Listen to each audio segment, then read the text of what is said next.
اخبارات کے اندر رپورٹنگ کرانا. ایکچول میں ہوتا یہ ہے، ارے بھائی آپ کی جو لائن ہے، آپ کی لائن وہ اچھے سے چل رہی ہے کیا؟ ضرورت کیا ہے اپنے کو ناموری کی، اپنے کو شہرت کی، اپنے کو بڑا بننے کی ضرورت کیا ہے؟ اور اس کے لیے کیا کیا گیا کہ ماشاءاللہ آپ یتیم بچوں کا مدرسہ چلاتی ہے، بہت اچھی بات ہے، اور میں خود ایک عالمہ ہونے کے ناطے سے ان کو رسپیکٹ کرتا ہوں. لیکن میرے محترم دوستو، مدرسے کے جلسے میں فلم اسٹارز کو بلانا، اور میں نے خود دیکھا ہوں میری آنکھوں سے، بڑے بڑے فلم اسٹارز کو وہاں پہ انوائٹ کرنا. اب بچے جو ہے مدرسے کے جلسے کے اندر وہ ایسے پروگرام کر رہے ہیں جس کو دیکھ کر جو ہے تھوڑی دیر کے لیے افسوس ہوا کہ بھائی مدرسوں کے اسٹیج کے اوپر لڑکیوں کا اس طریقے کا پروگرام پیش کرنا وہ غیر مناسب ہے، اور فلم اداکاراؤں کا اور فلم اداکاروں کا ہمارے مدرسوں کے جلسوں سے کیا لینا دینا ہے؟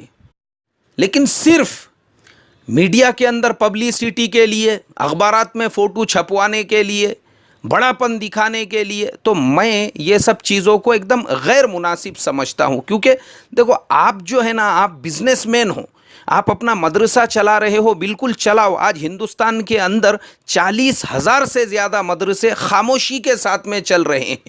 کوئی بھی مدرسہ اس طریقے کی پبلسٹی کے لیے اور اس طریقے کے کاموں کے لیے اس طریقے کا قدم نہیں اٹھاتا ہے جیسا آپ نے کیا. اس میں فلم اسٹار سونو سود اور بھی بہت سارے فلم اسٹار سے ان کو وہاں پہ بلایا جا رہا ہے، وہ میرے کو بالکل مناسب نہیں لگا.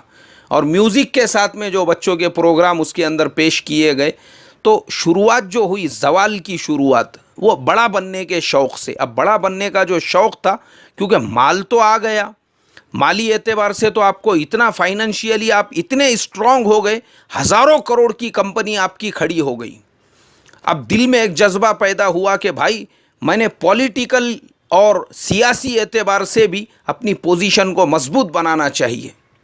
میرے محترم دوستو، جو سب سے بڑا رانگ ٹرن ہمارے نوہیرا آپا جان کا جو تھا، وہ تھا ان کا پالیٹکس میں آنا اور خود کی سیاسی پارٹی کا بنانا. انہوں نے جو سیاسی پارٹی بنائے تھے، مہیلا امپاورمنٹ کیا نام تھا اس کا، وہ جو پارٹی انہوں نے بنائی تھی، میرے اعتبار سے وہ پارٹی کا بنانا اور وہ پارٹی کو کرناٹکا الیکشن کے اندر ہر متدار سنگھ کے اندر کھڑا کرنا، یہ ان کے زندگی کا سب سے رانگ اور سب سے غلط فیصلہ تھا. کیونکہ جو ہیرا گولڈ کے اوپر حالات آئے اور ہیرا گولڈ کمپنی جو بند ہوئی، اس کا جو ریزن میں نے جو انالائسس کیا ہوں، مطلب میرے بولنے کا کیا ہے، میرے بولنے کا مطلب یہ ہے بھائی، ہندوستان کے اندر دوسرے بھی بڑے بڑے لوگ تجارت کر رہے ہیں، مسلمانوں کی کمپنیاں ہیں. ہمدرد کمپنی ورلڈ کی لارجسٹ میڈیسن کمپنی ہے پوری دنیا کے اندر. ابھی آپ نے دیکھے ہوں گے رمضان میں روح افزا کا ذرا سا شارٹیج ہو گیا، پورے ملک میں ہاہاکار مچ گیا. خالی ایک پروڈکٹ ہے ہمدرد کا، ہمدرد ویسے ہزاروں پروڈکٹ بناتی ہے، اتنی بڑی کمپنی، لیکن کسی مسلمان کو اس کے آنر کے بارے میں بھی پتہ نہیں ہوگا، اس کے مالک کون ہے. کیوں؟ اس لیے کہ تاجر جو لوگ ہیں وہ خاموشی کے ساتھ میں تجارت کرتے ہیں. وہ ایک کمپنی نہیں، ہزاروں کمپنیاں ہیں مسلمانوں کی. ہندوستان کے مسلمان کو کم مت سمجھو آپ، اللہ نے بہت نوازا ہوا ہے. یہاں پہ بھی مسلمانوں کی بڑی بڑی کمپنیاں چلتی ہے.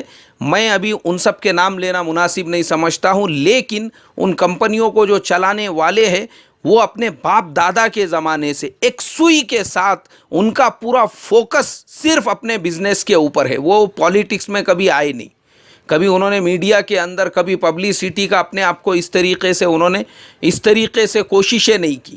تو وہ آرام سے اپنا کام کر رہے ہیں. تو میں یہی کہتا ہوں کہ ہمارے جو آپا جان ہیں، ماشاءاللہ آپ اچھے طریقے سے تجارت کر رہی تھی، اپنی تجارت میں لگی رہتی خاموشی کے ساتھ، ایک سوئی کے ساتھ. ایکچول میں یہ جو شہرت اور حب جاہ کا جو مسئلہ کھڑا ہوا کہ پبلسٹی، میڈیا اور نیوز پیپرز کے اندر فوٹوز اور بڑے بڑے اسٹارز کے ساتھ اور تیلگو فلم اسٹارز کے ساتھ اور ہندی فلم اسٹارز کے ساتھ اور مدرسوں کے جلسے میں ان کو بلانا، اور اس کے بعد یہ شوق کہ مجھے بھی ایم پی بننے کا ہے اور ہمارے بھی اتنے جو ہے ممبر آف پارلیمنٹ رہیں گے اور ہمارے بھی اتنے ایم ایل اے رہیں گے، ہم بھی اپنی ایک پارٹی بنا کر کھڑے کریں گے. تو یہ سیاست جو ہے، یہ میرے محترم دوستو، اللہ کا میں سمجھتا ہوں بہت بڑا میرے اوپر تو پرسنلی احسان ہے کہ مجھے اس نے ایسے آتھرس آج سے 15-20 سال پہلے پڑھنے کے لیے دے دیے تھے، جنہوں نے اپنی کتابوں کے اندر یہ لکھا ہے کہ ہندوستان کے جو حالات ہے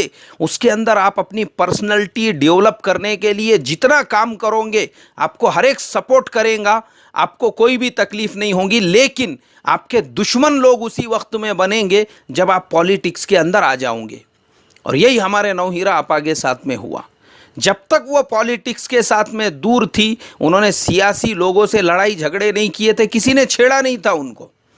یہ جو ہے میرے محترم دوستو، ان کی لائف کا سب سے رانگ ٹرن کہ انہوں نے اپنے آپ کو سیاست کے اندر جب اتارا، اس کے بعد سے یہ حالات پیدا ہوئے، اس کے بعد سے کمپنی کا یہ مسئلہ کھڑا ہوا، اس کے بعد سارے انویسٹرز ان کے خلاف کھڑے ہوئے، انویسٹرز نے ان کے خلاف کیسز بھی کیے۔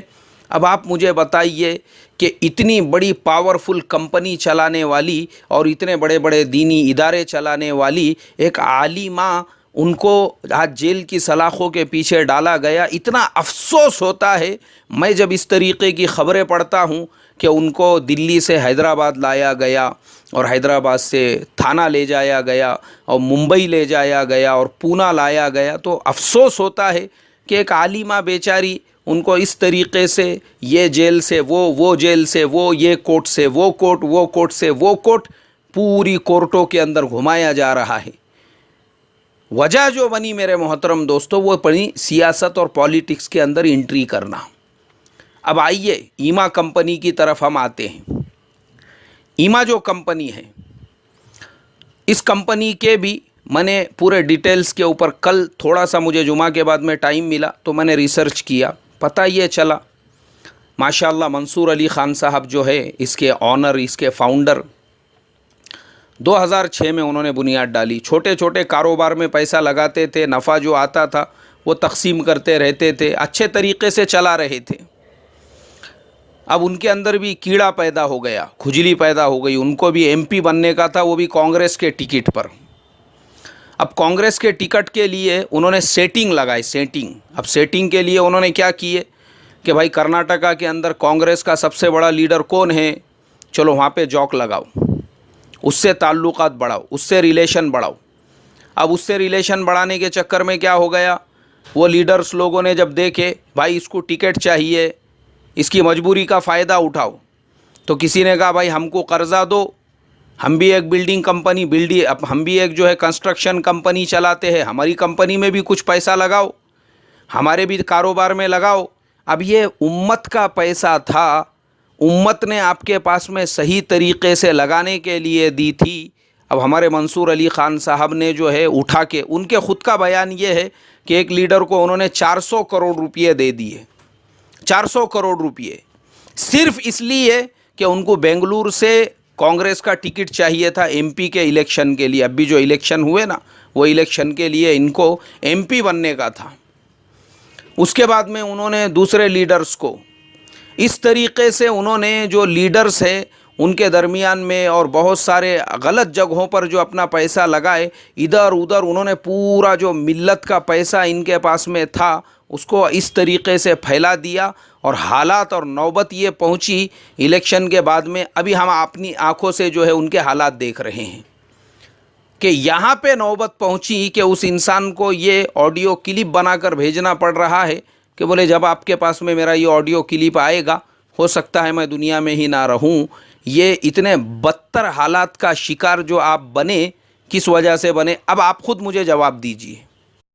تو یہ جو دو واقعات میں نے آپ کو سنائے، ہیرا گولڈ کے بھی زوال کے اور ایما کمپنی کے بھی زوال کے، یہ دونوں واقعات کے اندر ہر مسلمان کے لیے ایک عبرت ہے، ایک نصیحت ہے کہ بھائی ہم جس ملک میں رہ رہے ہیں، اس ملک کی جو آزادی ہے، اس ملک کا جو فریڈم ہے، اس کو ہم اپنے پرسنلٹی ڈیولپمنٹ کے لیے استعمال کریں، ہم اپنے ایجوکیشنل ڈیولپمنٹ کے لیے استعمال کریں۔ ارے آپ بڑے سے بڑا کاروبار کرو، حکومت آپ کو سپورٹ کریں گی، آپ کو لون ملیں گے، ساری چیزیں آپ کو ملیں گی، لیکن جب آپ اپنی لائن چھوڑ کر جب پالیٹکس کے اندر، کیونکہ پالیٹکس کی ہی لائن ہمارے ملک کے اندر ایسی ہے جس کے اندر سوائے بربادی کے اور کچھ بھی نہیں ہے، یہ لائن ان لوگوں کے لیے ہے جو اس لائن کے لیے بنے ہوئے ہیں، وہ یہ انہی کا کام ہے، بس انہوں نے ہی کرتے رہنا چاہیے۔ باقی جو تاجر لوگ جو کاروباری لوگ جو اپنی جگہ پہ سیٹ ہے، اگر وہ اپنی لائن چھوڑ کے ان لائنوں کے اندر آئیں گے نا میرے محترم دوستو، تو خود کا بھی ستیاناش کریں گے، دوسروں کا بھی کریں گے. جیسے شاعر نے کہا، ہم تو ڈوبے ہیں صنم، تم کو بھی لے ڈوبیں گے.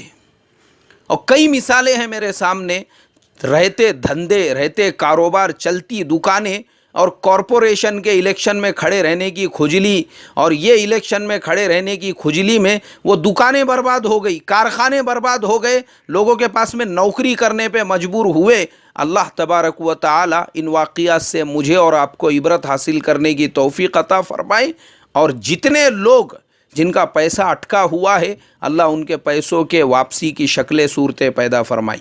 السلام علیکم ورحمۃ اللہ وبرکاتہ.